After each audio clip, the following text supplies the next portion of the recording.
Good evening, colleagues, students, and honored guests. Deputy Vice-Chancellor, I am Professor Shofa Kessi, the Dean of the Faculty of Humanities at the University of Cape Town. Please be seated. It's my pleasure to welcome you all this evening to this evening's UCT inaugural lecture by Professor Amrita Pande. A special welcome to Professor Pande's family and friends. Her husband Adi is here, and her gorgeous children, her daughter Zaira and her son Sana. Welcome.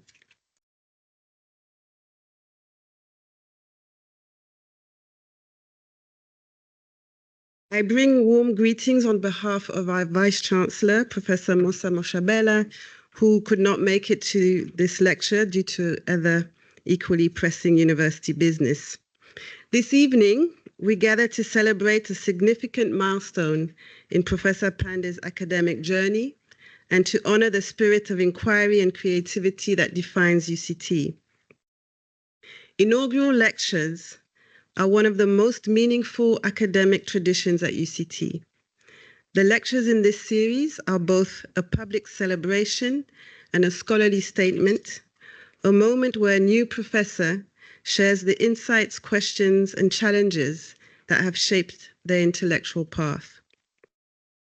Allow me to introduce the esteemed members of tonight's platform party. We have our Deputy Vice-Chancellor, Professor Brandon Collier-Reid, Ruchi Chaturvedi, who is Associate Professor in the Department of Sociology and a long-standing friend and colleague who will also introduce Professor Pande, and Asanda Benya, who is also Associate Professor in the Department of Sociology at UCT, also a long-standing friend and colleague, and she will be the respondent tonight.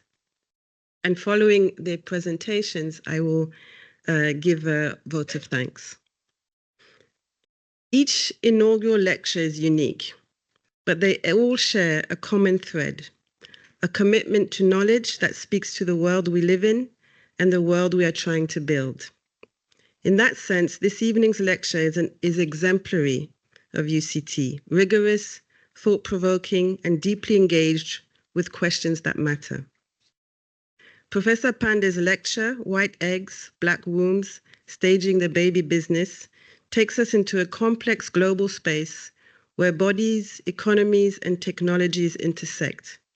Through her work, she prompts us to consider carefully how assisted reproduction has evolved into a form of global labor that connects women across borders through systems of care, commerce, and inequality. What makes Professor Pande's scholarship especially powerful is how she brings together research and performance, intellect and embodiment. Her multimodal approach reminds us that knowledge is not limited to written texts or measured in data. It also lives in stories, gestures, and lived experience. This is the interdisciplinary and creative work that strengthens our Faculty of Humanities and enriches the broader UCT community. This evening's lecture also invites us to reflect on the larger ethical and political questions that accompany new technologies. Who benefits from scientific progress? Whose bodies are made visible or invisible in the process? And how can scholarship, rooted in feminist and decolonial perspectives, help us imagine reproductive justice beyond borders? As Dean, I am proud that UCT remains a home for work that challenges, unsettles, and inspires. Professor Pande's scholarship exemplifies the intellectual courage and social responsiveness that we value. Her commitment to combining academic excellence with public engagement and to centering women's voices in global conversations reflects what it means to be both a scholar and a citizen of the world. Professor Pande, it is a true pleasure to host your inaugural lecture this evening. Beyond your remarkable scholarship, I want to express my gratitude for your friendship and sisterhood. I also want to acknowledge the steadiness of your leadership within the faculty and the joy you infuse into our spaces with your magnetic presence and sense of fun. which has earned you a number of nicknames over the years, which I will not mention. This energy is no small thing. It is part of what enables you to build community so powerfully and to mobilize us in the pursuit of justice. I am thinking here of your role in the Women Walk at Almost Midnight, which has stirred the city and sparked a movement. Thank you for all that you do and all that you are. Before I invite my colleague to introduce tonight's speaker, I want to thank all of you for joining us this evening. To our colleagues, students, family members, and guests, your presence affirms that knowledge is a collective project. When we gather in spaces like this, we reaffirm the role of the university as a place where ideas are tested, shared, and brought to life. It's now my pleasure to call on Associate Professor Chaturvedi to formally introduce Professor Pande. Thank you.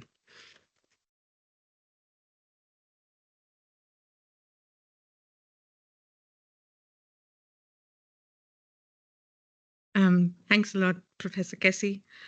It is such a privilege to introduce Professor Amrita Pande, my friend and comrade for years. As Prof. Kessie noted, I teach with Amrita in the Department of Sociology here at University of Cape Town. According to those who can recall the department's history, Amrita Pande is our first woman full professor.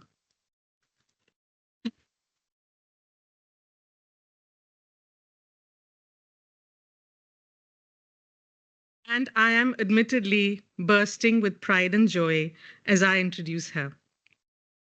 I have been thinking about how I will introduce her for weeks and months. 5 minutes and my 2.5 pages cannot do justice to the intellectual, ethical, and political courage and care that Amrita embodies. So I'm turning to an Urdu poem by the late Fahmida Riaz. I will read the poem in Urdu and then offer a translation. The rest follows. कुछ लोग तुम्हें समझाएंगे, वो तुमको खौफ दिलाएंगे, जो है वो भी खो सकता है, इस राह में रहज़न है इतने, कुछ और यहाँ हो सकता है, कुछ और तो अक्सर होता है, पर तुम जिस लम्हे में जिंदा हो, ये लम्हा तुमसे जिंदा है, ये वक्त नहीं फिर आएगा, तुम अपनी करनी कर गुजरो, जो होगा देखा जाएगा. My English translation does not do justice to Fahmida Riaz's words, but here goes. Some will reason with you, others will frighten you. You might lose what you have. There are so many robbers here. Something else might happen. Something else often happens. But this moment in which you are alive, this moment is alive because of you. This time will not come again. You follow your calling, and we will together see what follows. Hum dekhenge. With these words on fear and doing what you must, allow me to first begin with Amrita's research calling. Amrita's research on her reproductive technologies, surrogacy, and reproductive justice led to her first book, Wombs in Labor. I hope there'll be the PowerPoint to show us the covers of the book. One reviewer called the book a heart-wrenching ethnography. Oh, there, that was my job. And another called it a foundational text. What stands out for me is its mettle, its chutzpah, to go against the grain of established debates in ethics and philosophy and name the work that surrogates do as bio-labor. Such labor, Amrita argues, demands its own model of fair exchange, an exchange that is as much about finance and business as it is about living beings and all their difficult, messy emotions. Discerning the need for that exchange, articulating it what it might look like, articulating it in global policy and legal debates, and then embodying that imperative through theatrical practice all take effort, courage, and care. Amrita's book, over 60 publications, over 3,500 citations have followed. What has also followed is her performance based on this research on surrogacy, staged in 21 cities and 6 countries to standing ovations. Amrita did her first ethnographic research project in the time before I knew her. In the last decade that I have known her, she has been following the life worlds of reproductive technology, white egg donors, and Black, Dalit, and other minoritized women who work as surrogates. She has conducted this research in places as far-ranging as Cambodia and Kenya, Nepal, Uganda, Spain, and South Africa. Amrita's upcoming book will tell us the stories of egg donors, surrogates, and reproductive technologies and markets in all these places. It will also challenge us to grapple with a very difficult present and possibly dystopic future, a present and a future in which not only is white and Hindutva supremacy on the rise politically, but science is also aiding a rejuvenated eugenicist dream, a eugenicist dream of producing perfect bodies for the perfect nation, be that nation white or Hindu. In contemporary India and its diasporas, such perfect progeny are meant to embody upper caste notions of ideal being that in turn mirror the Aryan ideal. Amrita's work shows how global elites enamored with phenotypical and ideological whiteness are engaged in erasing blackness. Furthermore, they draw on the cheap biological labor of the Black and blackened precariat to do so. Amrita has presented this new research in multiple corners of the world. She also brought together scholars from India and South Africa in an edited volume, Birth Controlled, to think about these questions together. There are other fabulous collaborations which she's done with some of you in the room. I can't name everybody here. We can't talk about all the books, but some of the books are on covers are here. Every day that Amrita teaches about this and related topics, her students get to witness the passionate incisiveness that she brings to questions of reproductive justice and feminist politics. Last year, I saw her give a talk on this topic. The audience was riveted. The audience members also came to care about and became invested in the questions she was asking. All of us, she was asking these questions of all of us about our desires for our children, our fantasies of perfection, and the worlds of science, technology, and business that trade in them. To be able to follow Amrita as she follows her calling has also done other things for many of us, especially the women of Cape Town. In the last 3 years, it has produced a movement that Amrita and colleagues have held together with care and consideration, with attention to locality, but also seeking to transcend locality, transcend boundaries of social and spatial apartheid, and very importantly, transcend fears. Fears of the night, fears of the South African city at night, and fears with which women walk the night. Women Walk the Night is the South African iteration of a movement that began in India after the 2013 rape and killing of a young woman who came to be called Nirbhay, fearless.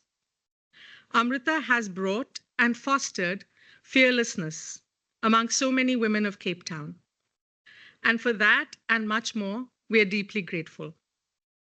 I will stop here and hand over to Professor Amrita Pande, our friend, teacher, and prof.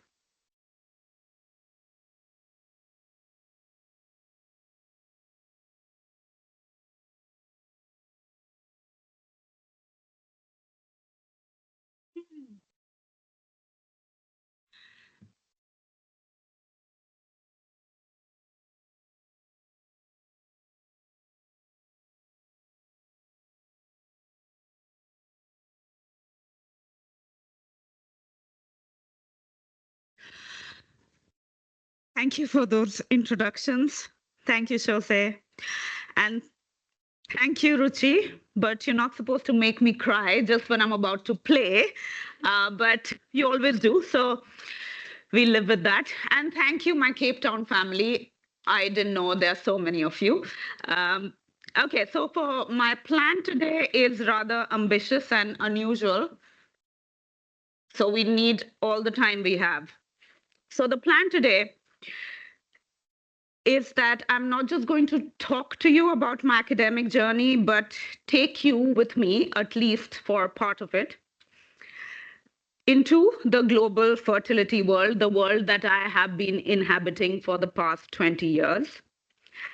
And I want this journey to disrupt the way you, one, think about labor, production, reproduction, choice, dignity, and two, make you think critically about the stratifications inherent to the industry of making babies. So, of course, the stratifications are based on gender because this industry is built on the back of women, but it's also about race, racialization, ableism, desirability of whiteness, erasure of blackness, erasure of inconvenience, and erasure of inefficiencies.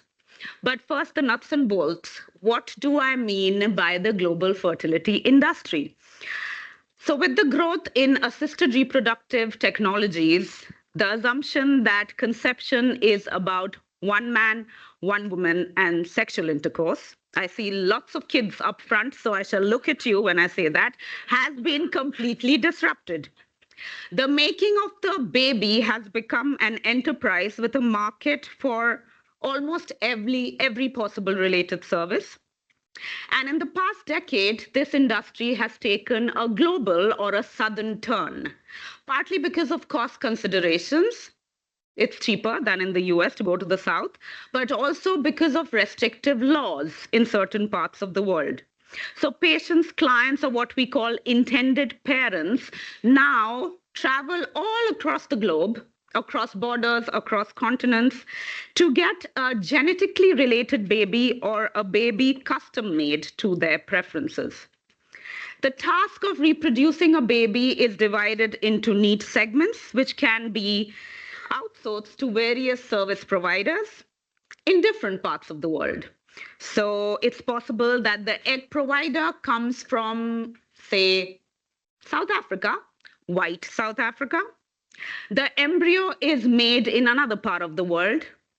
The baby is gestated in another part of the world. And till about a few years ago, the gestational hubs were India, Cambodia, Ukraine, and now it's Ghana, Kenya, Mexico, Nigeria.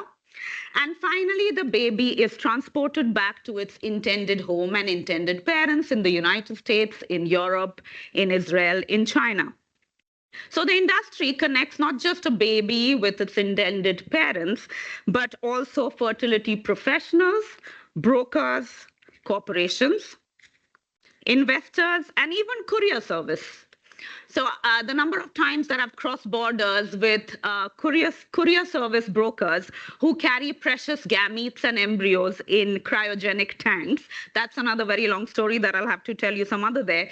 And of course, the industry also connects countries in the global south and north in very unexpected and sometimes expected ways. So in 2010, when I started working at UCT and I started this research, there were several countries, India, Mexico, Thailand, which were gestational hubs. That's the most controversial part of the fertility industry. But these countries, as I said, emerged as hubs because of cost considerations, but also because they often offered package deals. So you see a website saying, see Taj Mahal by the moonlight while your embryo grows in a Petri dish. But since 2016, the industry has literally been scuttling across the globe because of restrictive laws which ban either commercial surrogacy per se or the cross-border aspect of it. But legalities merely shape this $10 billion industry. It doesn't determine it. So this industry is enormously profitable. And the investors actually, interestingly, come from certain corporations headquarters in, you can guess, United States. Maybe you wouldn't guess, but Georgia, Israel, and China. So my journey within this industry started in Gujarat, India, in the clinic and surrogacy hostel that later became the most controversial hub. It was even covered by Oprah Winfrey. And this research, as Ruchi said, then became my first book, Wombs in Labor. But when I started this research, surrogacy was written about only in Euro-American context because surrogacy existed only in Euro-American context. But just because there was no empirical data doesn't mean that feminists were not making alarming predictions as to what will happen when surrogacy crosses borders into the South. So as early as 1978, Andrea Dworkin predicted, while sexual prostitutes sell vagina, rectum, and mouth, reproductive prostitutes would sell other body parts, womb, ovaries, and eggs. And sociologist Barbara Rothman asked in 1988, can we look forward to baby farms with white embryos grown in young and third world women? But as I started working and living with the surrogates in India in the crowded surrogacy hostels, I realized that this Eurocentric and textbook understanding of surrogacy was entirely inadequate for the way surrogacy was unfolding in the global South. But I did promise a performance lecture, didn't I? So let's do that. I am going to invite you to Gujarat, if I can ever take off my gown, where I met some of the women. Keep it there, I'll need it again. Some of the women I interviewed and I wrote about them in this field notes diary. And of course, I have to, because it's India, I have to show you the textiles as well that I got back from Gujarat.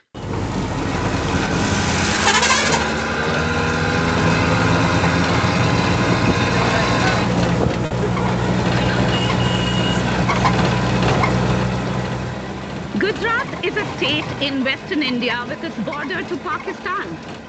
Gujarat is the fastest power-hungry state. A fastest state that's good for business. Gujarat is extremely favorable and tax-free conditions to its entrepreneurs. International business magazines feature numerous stories of the Gujarat miracle. Gujarat is popularly known as the denim capital of India and has one of the most flourishing textile industries in the country. The biggest miracle for Gujarat is its medical tourism. An increasing number of patients come for joint replacement, plastic surgery, and recently for in vitro fertilization and surrogacy. This is Akanksha Infertility Clinic, run by the famous Dr. Patel. Let's hear Dr. Patel herself.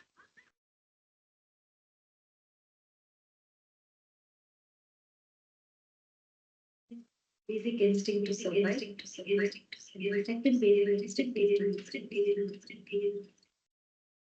If we cannot deny anybody's survival, why should we? There are two basic instinct feedback. There are two basic instincts in every individual. One is the basic instinct to survive, and the second basic instinct is to reproduce.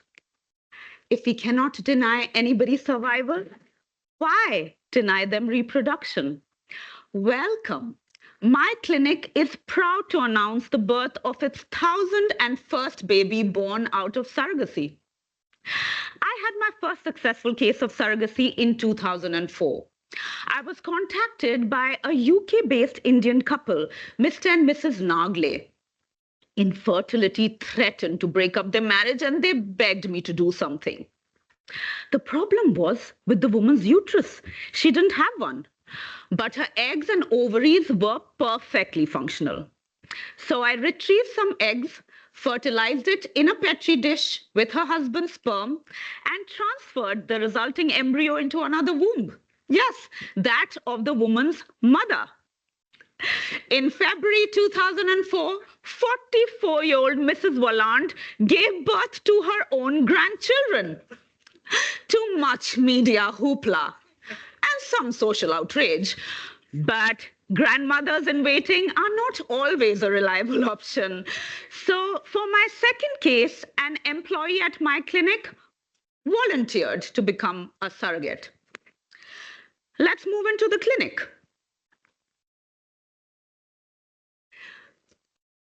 In this waiting room, I interview the women who want to be recruited as surrogate mothers. Some of them I interview in their homes, but some are keeping this a secret from all others except their husbands. So I interview these women in this waiting room. Mansi. Mansi is a 32-year-old housewife. She's married to a farmer, and she's got 2 daughters. Can we hear Mansi?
Mm.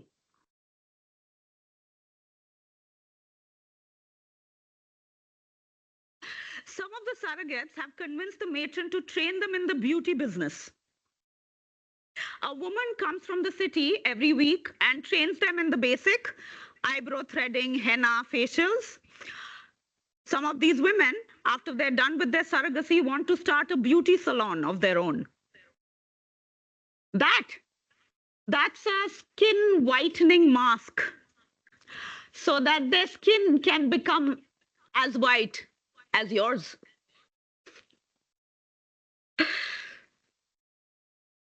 Field Note 2010.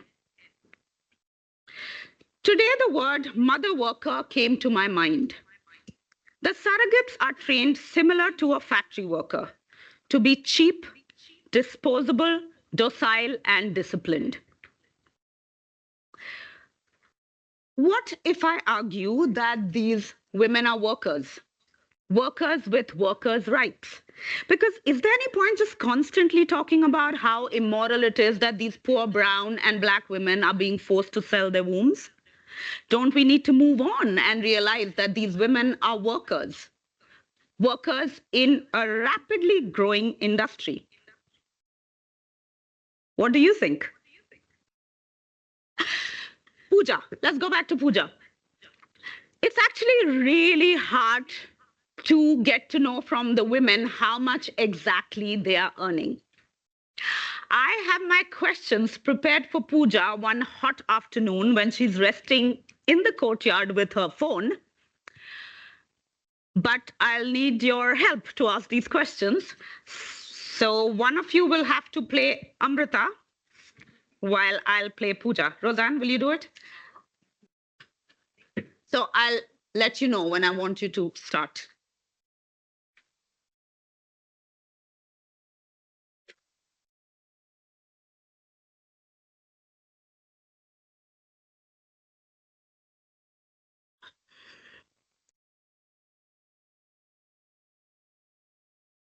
Ah.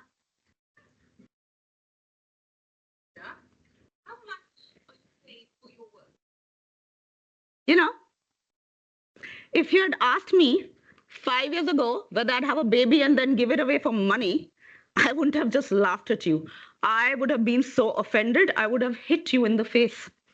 I don't want to be rude, Pooja, but how much are you paid for one baby?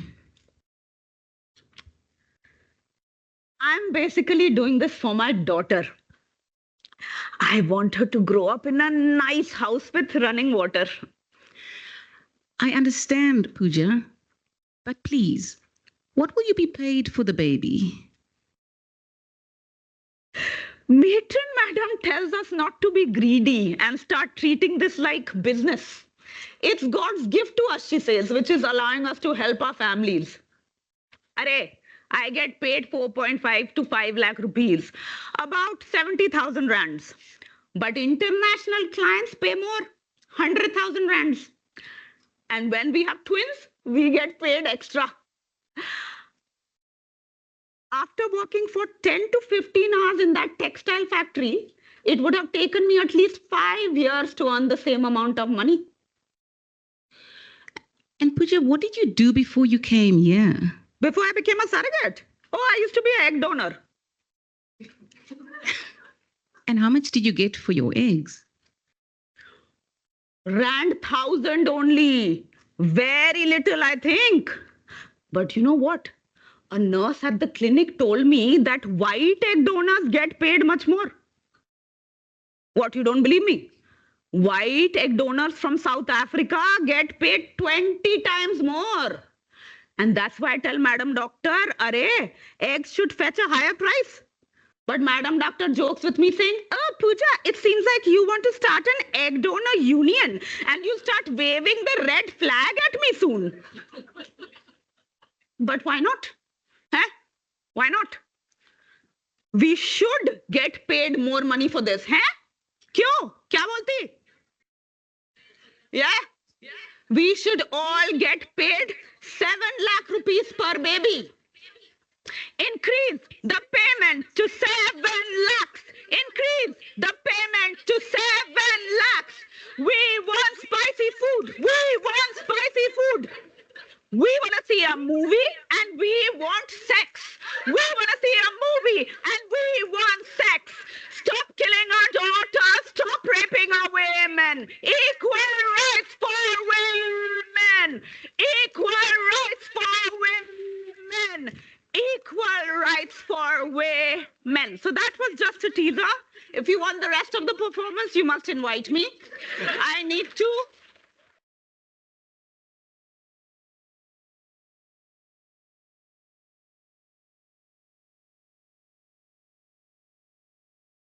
I don't know how to put on this gown, but the point is that the performance part is over now.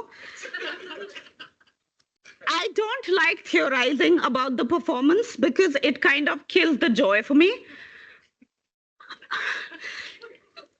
And some things should just be left to not theorizing. So I don't theorize about the lecture performance, but I do have to say that it has been one of the most gratifying and joyful parts of my academic journey. It has been very thrilling to be able to tour 17, 20, whatever cities with Riksteatern, which is the touring company of Sweden, and to be able to convince audiences in Europe to look beyond the sensational in this and start actually dialoguing with the women. And the most exciting part was when I was performing to a group of high school students in Copenhagen, and they got so enthused that they wanted to immediately start collaborating with the surrogates to start a surrogacy union. But I do know that I need to go on and remember what Pooja said. White South Africans get paid 20 times as much as black egg donors. So for that, let me move you closer in time, closer to home. A winery in Durbanville, September 2019. I'm in the cellar of a beautiful winery in the outskirts of Durbanville, where a group of 18 young white South African Afrikaner women are gathered for Egg Donor Day. The team will soon be traveling to Cambodia to donate their eggs and also do a bit of snorkeling and beach hopping. Candice, who's 28-year-old, has donated 6 times in Cyprus, India, Nepal, Thailand, and the United States, and is now the coordinator for a global traveling egg provision agency. She has organized the social so that the girls can ask questions and ease their anxieties around travel and donation. If an experienced donor managed to bring a friend along, she has a chance to win a luxury spa package. The room is full, word of mouth works. There are glasses of champagne, wine and chocolate pairing, juice and pretty looking bakes. There's also a professional photo shoot to seal the team's camaraderie forever. The experienced donors talk excitedly about what adventures to expect, and Candice promises them that snorkeling in caves in Cambodia is something they would never forget. The talk about rules, injections, the pain of hormonal treatment is completely forgotten. Today is the day to mingle with traveling egg buddies. So it's interesting, although not very surprising, that these two post-colonial countries, India and South Africa, have become such hubs for reproductive tourism, since both of them have their public sector, health sector might be completely flailing, but they have 5-star luxury hospitals that often cater to primarily the national elite and very often to international elite as well from around the world, but primarily Euro-America and Australia. And while India has become the preferred hub for gestation, South Africa is a preferred destination for what is called egg safaris, where recipients from Europe, Australia, and North America are matched with white South African egg providers as they combine their medical treatment with game safaris. Lately, there's been a growing trend of these women, white Afrikaner young women, being flown all around the world so that they can sell their eggs and fulfill the need for making cheap white babies. Currently, South Africa is the cheapest source of white eggs. You can get these women to go to different hubs for $2,000, while in the United States, a cycle can go up to $20,000. But how do we analyze this presence? Why do these women, Afrikaner women, want to do it? So I've written quite a lot about that. These women are mostly from smaller cities. They have never had the experience of going across the world. So in some sense, it's a visa stamp in return for injections for them. They want to be able to experience what a cosmopolitan life is like, and what does their desire do for their histories, our histories, their presence, about what does it do to authentic whiteness, traveling whiteness. We can talk a lot about that, but I don't have time for that. You'll have to read my other articles. I want to focus on a far deeper question. Why is there a demand for cheap whiteness? So Cynthia from Canada, and I think I need to move my slides. So that's Dr. Peter saying that there's a demand for these women because they are also white. Cynthia from Canada is a 44-year-old woman who has gone through 9 very painful, unsuccessful IVF journeys. And then I meet her in India, where she's at a fertility clinic. And she has been now convinced by the doctor at that clinic to use donor eggs instead of her own. The Indian clinic actually has a database of egg donors, at least 400 egg donors in the database, plus Nepalese egg donors. But these egg donors are not even shown to Cynthia because the assumption is that she will want a white egg donor. So she gets a white egg donor flown down from Cape Town. So Cynthia says, and you can see the narrative there, she is not wanting to talk about race, but she says that she wants the racial match because it will give her a spiritual connection. And this kind of conversation I have with a lot of white intended parents who want to be able to have a racial match so that their offspring can pass off as their own, so that they don't have to tell everyone on the street that they used donor treatment. But they also often say they want a deeper sense of parentage. In the next narrative, you see there's Claudia from Germany who says a very similar thing. Now, I want you to read that narrative. I'm not going to read that for you, but she was keen to avoid discussions of race, again, something to talk about, and instead emphasize the Dutch ancestry of the egg donor as a reason for choosing an Afrikaans-speaking egg provider. Now, that's interesting, but it's only symbolic because this egg donor will have no real connection with the baby and is highly unlikely to pass on her linguistic ability to the child. But my intention here is not to vilify either Cynthia or Claudia's choices, because I have witnessed the amount of pain of IVF journeys for all the intended mothers that I interviewed. However, I do want you to pay attention to the emphasis on shared race, spiritual connection, connected heritage. All these are magically bound by racial matching. At the same time, it's not just racial matching which is creating the demand for white eggs.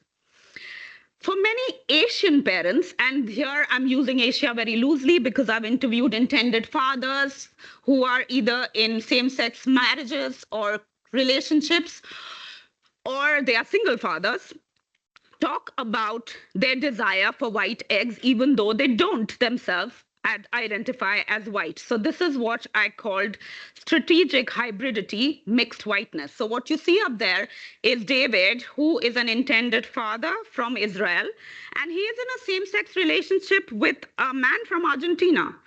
And both of them are very proud of their mixed heritage, race, religion, culture. And they say, tell me that never in their life have they automatically checked a white race box in any kind of form, yet they are candid about their choice of an egg provider from white South Africa, because you will see there, they wanted the best option possible for genetic improvement.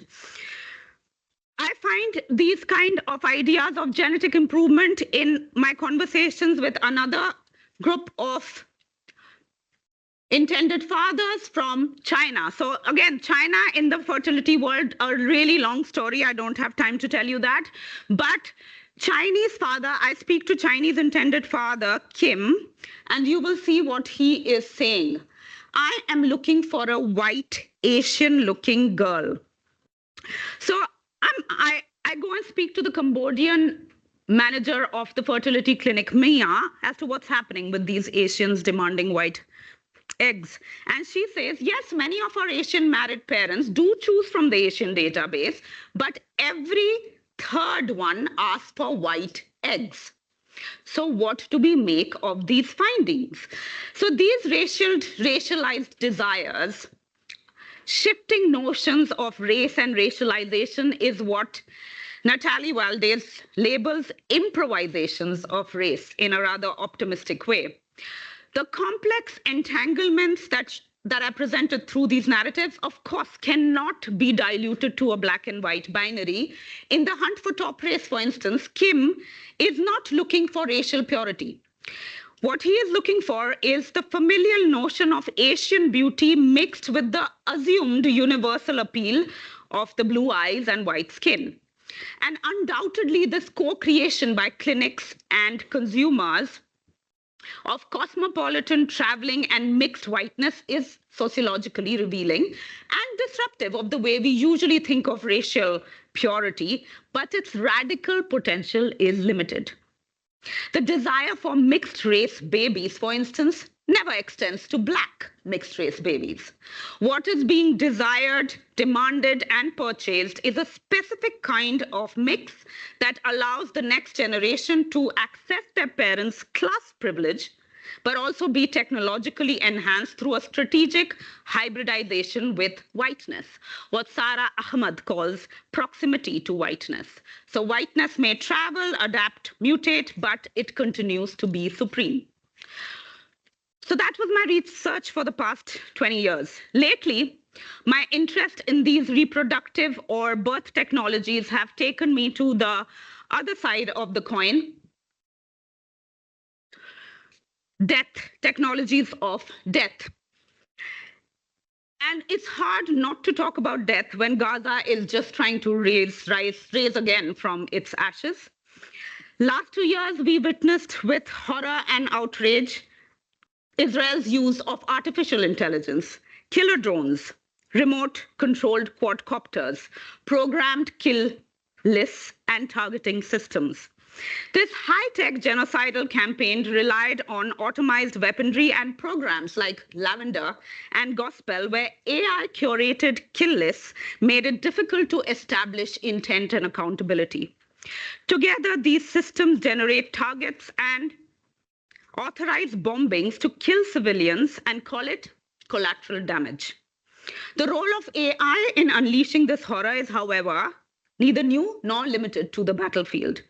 Its history lies in mundane and everyday technologies developed during peace times, whether that be biometric surveillance, predictive policing, or algorithmic curation of social media. What unfolded in Gaza is a culmination of decades of civilian technologies being repurposed for genocidal acts. Everyday technology deployed to cause programmable death. In a paper I wrote last year, I argued that both the mundane and the extreme technology of genocide deployed against the Palestinian people requires us to rethink violence. How do we frame intent to kill? Yes, but it also requires us to do some deep reflection on the normalization of violence and our own complacency in producing this normalization by celebrating these technologies. Now, place that in the context of what I presented to you about reproductive technology, and add to that reproductive genetic technology, a set of technologies which are very quickly becoming mundane and normalized. Yet these technologies used to screen out genetic defects, predict potential traits, or engineer ideal futures belong to the same continuum of violence. Just that they erase, not through visible warfare, but through the logic of perfectibility. These are not dramatic acts of killing, but subtler decisions that determine who is allowed to exist and who is preemptively excluded. The question is no longer who dies, but who is never born, and what worldviews and technological desires enable this curation of humanity's perfect future. And we saw that in the slow erasure of blackness. We saw that in Afrikaner, women from Black majority Africa being globally desirable, while Black providers are made invisible. We also saw it in the way how surrogates in India are trained to be disposable, valued for the reproductive labor, but stripped of genetic and social legitimacy. We see it in how those deemed inconvenient to reproductive futures, whether due to poverty, racialized difference, or ableism, are systematically excluded from certain aspects of the fertility industry. And this is what I call deletability in my next book. And this deletability is not accidental, but built into the very logics of these new modern technologies.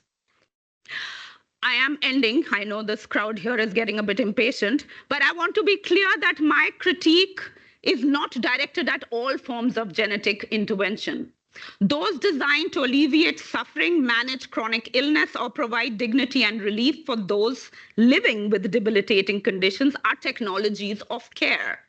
But I draw a distinction between these technologies of care and the growing investment in reprogenetic technologies, technologies that promise to diagnose, screen, and potentially edit the future by selecting out certain traits. These are not merely scientific choices. They are definite declarations about whose futures are worth investing in and whose lives are imagined as deletable. And it is in these spaces where suffering is no longer treated, but preemptively deleted, that I locate my critique of perfectibility. When perfection becomes a precondition for birth, what happens to the humanity that some of us still hold dear? But how can I end, don't clap, how can I end a lecture at a university without talking about AI literacy? What do we mean by AI literacy? What do we mean by this literacy that we often hear about? Very often the literacy is meant for you and me, the sociology, the social sciences ignorant types, for us to learn the nuts and bolts of these techniques. But just like scientists need to teach us about scientific literacy, we need to teach them about social literacy, the differential impacts.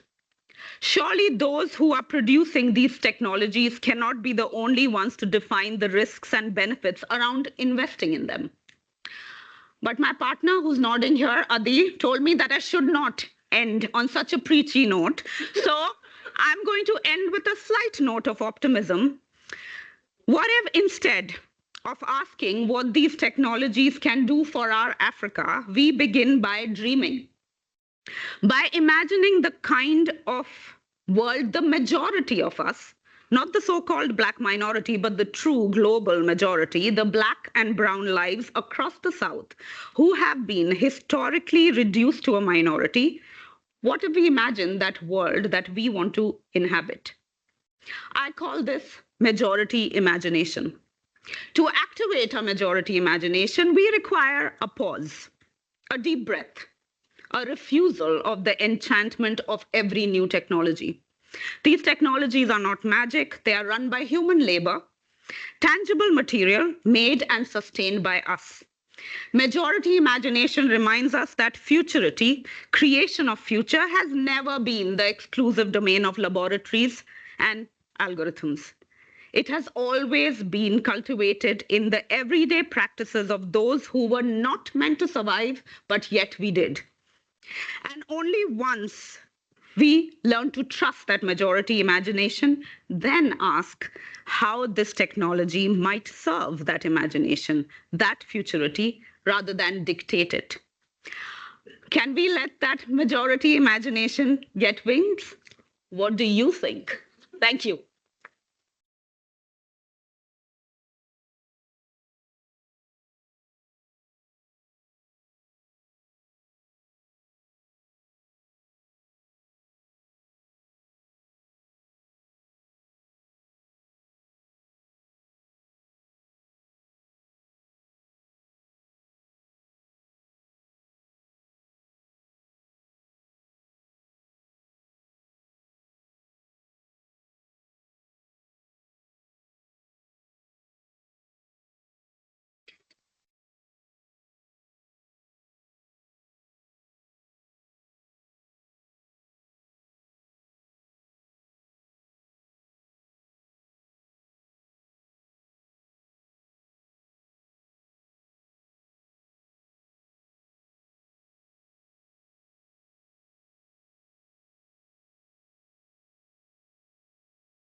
Well, Amrita, thank you for that. That was absolutely brilliant.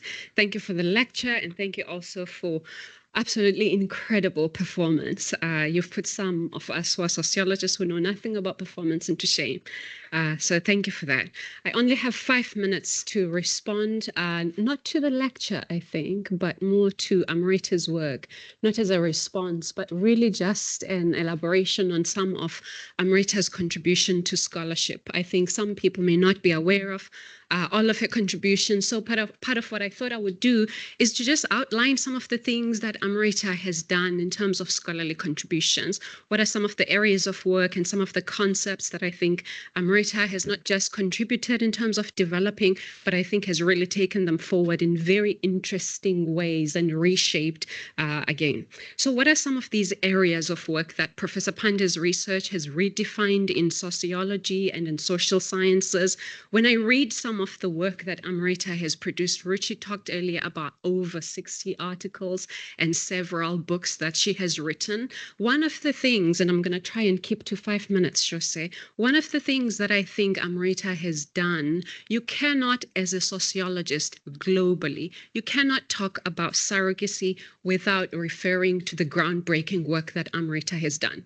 If you're a self-respecting sociologist or social scientist, you absolutely have to refer to her work, because it is not only groundbreaking, but it is also a classic in every sense of the word, a classic which troubles so many of our ideas around labor. Ruchi defined it earlier as a foundational text. Surrogacy in the world of sociology globally, it goes alongside the name Amrita Pande. But what else does Amrita in this book, but also in her work, what does she do? I think one of the things that she does is to redefine what constitutes the workplace. The workplace, not just as a physical space that's out there or inside the home, but the workplace as the body itself, the body as the workplace, the womb, as she was showing us here, as the workplace. This reconfiguration of the workplace, it kind of disrupts conventional dichotomy between the workplace that's out there and the life place that's in here, revealing the many ways in which sites of production can also be embodied. Another very important thing that Amrita does in terms of scholarly work is to stretch the idea of the intimate or intimate labor. And she does this, I think, in many ways, but I'm going to focus just on two. Amrita advances debates on emotion work and emotional labor by incorporating questions of the intimate. What Amrita also does is to stretch the concept of intimate labor itself. Intimate labor in literature tends to foreground proximity. It's intimate, it's near, it's in the local, it's in the domestic space. But I think what Amrita's work does is also to rapture some of this intimacy that is close by, that is local. Amrita, in her work, she connects disparate kind of sites, transnational locations, and global markets when she talks about and when she invokes intimate labor. So it's not only nearby, but it's in all of these other places that she was mentioning in her lecture. The idea of what constitutes a commodity in Amrita's work is completely disrupted and reworked in very interesting and I think incredibly complicated ways also. When we talk about labor power in sociology, people who read Marxist scholarship, we talk about it as a unique commodity because it's embodied. But what Amrita does is she stretches this idea of a unique commodity, a fuzzy kind of commodity, and she talks and she shows us the extent of commodification of life, commodification of women's bodies, but also commodification of women's wombs. As someone who does work on mining and someone who does work on extractive economies and extractivism, when I read Amrita's work, when I engage not only with her book, but all of the other papers that she's been writing, I think one of the things that she also does is to expand the very meaning of what we think of as extractivism. Amrita's work expands from this, it nudges us to kind of think about extractivism beyond the traditional focus on the extraction of natural resources. And she emphasizes an extraction of bodies, of genetics, as she was saying and elaborating on in her lecture. This form of extractivism, for me, is deeply intimate kind of extractivism, engaging with biological capacities of people. In doing so, Amrita introduces reproductive and genetic extractivism, or what some people have called bioextraction, into discourses that have predominantly framed extractivism as only an extraction of natural resources. So Amrita's work, it really compels us to recognize how bodies are also constitutive and constituted as resource frontiers, not just the minds that are out there, but also our bodies.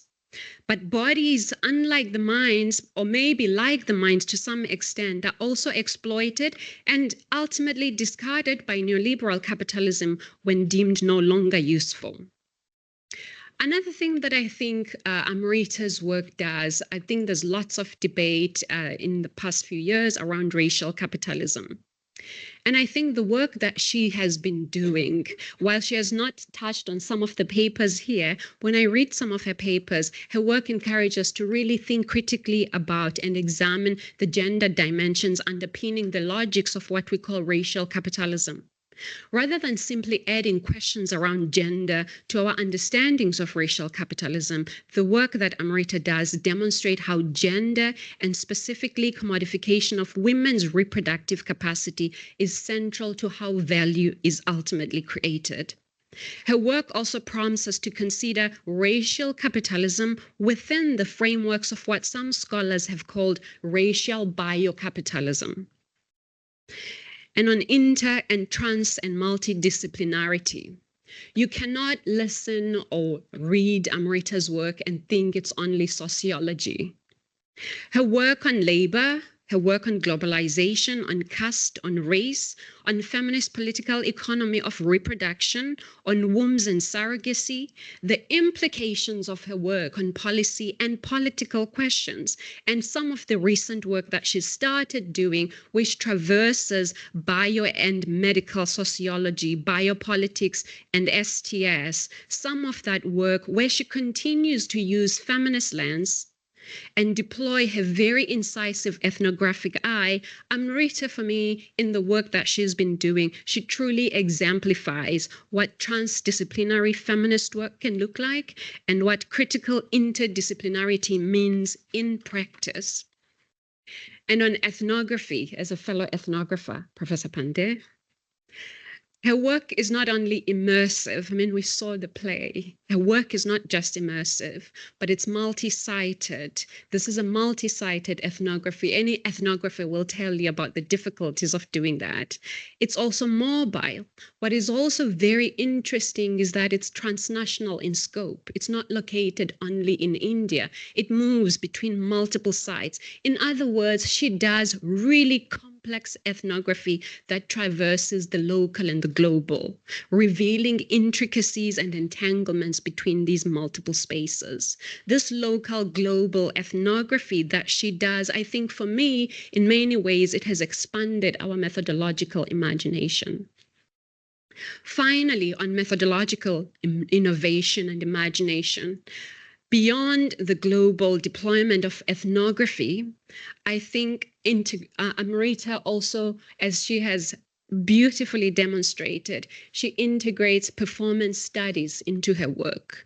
And she situates performance studies firmly within sociology, not on the margins of the discipline, but as a vital mode of engaging with and interpreting the world sociologically. Amrita has developed and has helped to sort of push forward certain ideas and concepts also. I'm not going to be able to get through some of them, but she used and invoked several of those concepts here on stage. Concept of mother worker in labor scholarship, kin labor in that literature. These are not old concepts. These are concepts that she has developed in the last few years. Disposable mother, contract babies. These are words and concepts that she was using here. And one of the most famous ones that anywhere in the world, if you say wombs in labor, people stop and they know exactly who you're talking about. It's Amrita Pande. These are concepts that have helped us to understand and make sense of how intimate labor is experienced by women, but also how it's structured. beyond this groundbreaking work that Amrita has been doing these past 2 decades, I think one of the things for me that also stands out about her work, there are 2 kind of, I'd call them ethos that foreground her work. And the first one, and it's a powerful ethos that guides Amrita's work, it is that of justice, a deep commitment to seeing and to building a different, a just, and a humane world. Equally crucial in her work is her ethos of empathy, a quality that one can trace back to her social justice warrior parents, one that I think she also models for her children, and I think she instills in our sociology students. This is not just sentimental kind of empathy, but it is analytical empathy.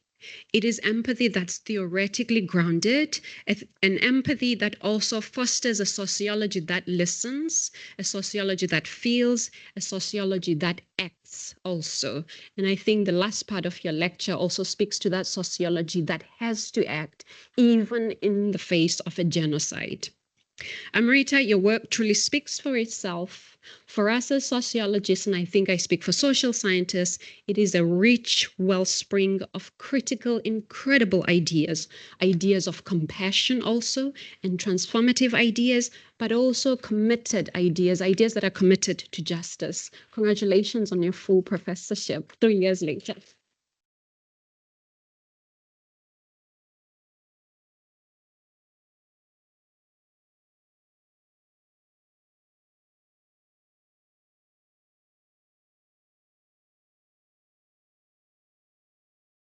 Good evening again, and wow. Thank you so much, Amrita. That was really inspiring and beautiful.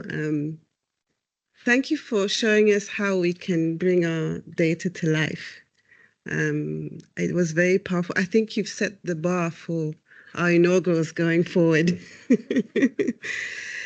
So, yeah, you've given us so much to reflect on this evening, not only as scholars, but as citizens who care about the human stories behind these global systems. And your lecture is a reminder of why the humanities matter and how they continue to shape public conversation in South Africa and beyond. So on behalf of the University of Cape Town and the Faculty of Humanities, I would like to extend our heartfelt thanks to you, Prof. Pande, for your scholarship, creativity, and commitment to making research both intellectually rigorous and socially engaged. I also have a number of other people to thank who made this event possible.